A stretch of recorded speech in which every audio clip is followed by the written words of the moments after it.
साथियों, good governance Bhajpa सरकारों की पहचान है। भाजपा सरकारों के लिए जनता जनार्दन ही सर्वोपरि है। आप ही हमारा हाईकमांड है।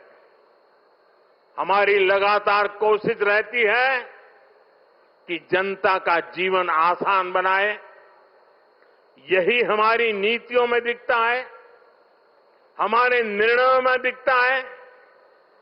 हरियाणा में एक समय कांग्रेस सरकारों का था जब बिना खर्ची पर्ची के एक नियुक्ति तक मिलना मुश्किल था, लेकिन हरियाणा में भाजपा सरकार ने लाखों युवाओं को पूरी पारदर्शिता के साथ सरकारी नौकरी दी है।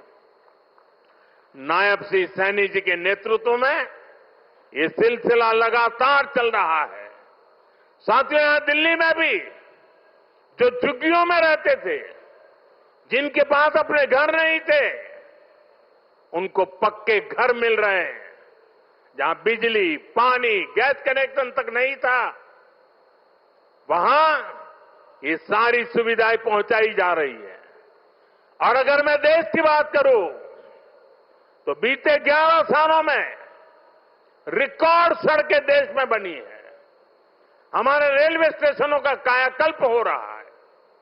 वंदे भारत जैसी आधुनिक ट्रेनें गर्व से भर देती है। छोटे छोटे शहरों में एयरपोर्ट बन रहे हैं।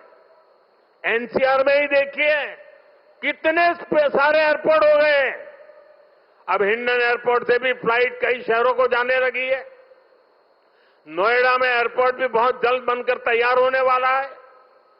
साथियों, ये तभी संभव हुआ है जब बीते दशक में देश ने पुराने तौर तरीकों को बदला है। देश को जिस स्तर का इंफ्रास्ट्रक्चर चाहिए था, जितनी तेजी से बनना चाहिए था, वो अतीत में नहीं हुआ। अब जैसे हमारा ईस्टर्न और western peripheral expressway, Delhi NCR को इसकी जरूरत कई दशकों से महसूस हो रही थी। यूपीए सरकार के दौरान इसको लेकर फाइलें चलनी शुरू हुई, लेकिन काम तब शुरू हुआ जब आपने हमें सेवा करने का अवसर दिया।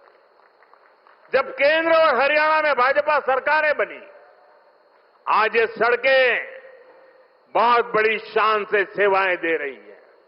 साथियों, विकास परियोजनाओं को लेकर उदासीनता का ये हाल सिर्फ दिल्ली एनसीआर का नहीं था, पूरे देश का था। एक तो पहले इंफ्रास्ट्रक्चर पर बजट ही बहुत कम था। जो प्रोजेक्ट सैंक्शन होते थे वो भी सालों साल तक पूरे नहीं होते थे।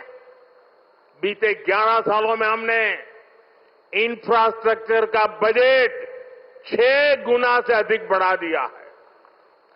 अब योजनाओं को तेजी से पूरा करने पर जोर है।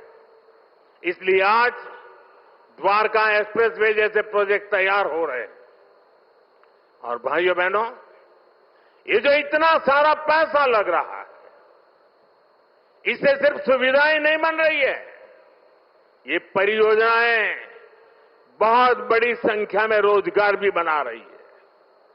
जब इतना सारा कंस्ट्रक्शन होता है तो इसमें लेबर से लेकर इंजीनियर तक लाखों साथियों को काम मिलता है। जो कंस्ट्रक्शन मटेरियल यूज होता है उससे जुड़ी फैक्ट्रियों में, दुकानों में नौकरियां बढ़ती है।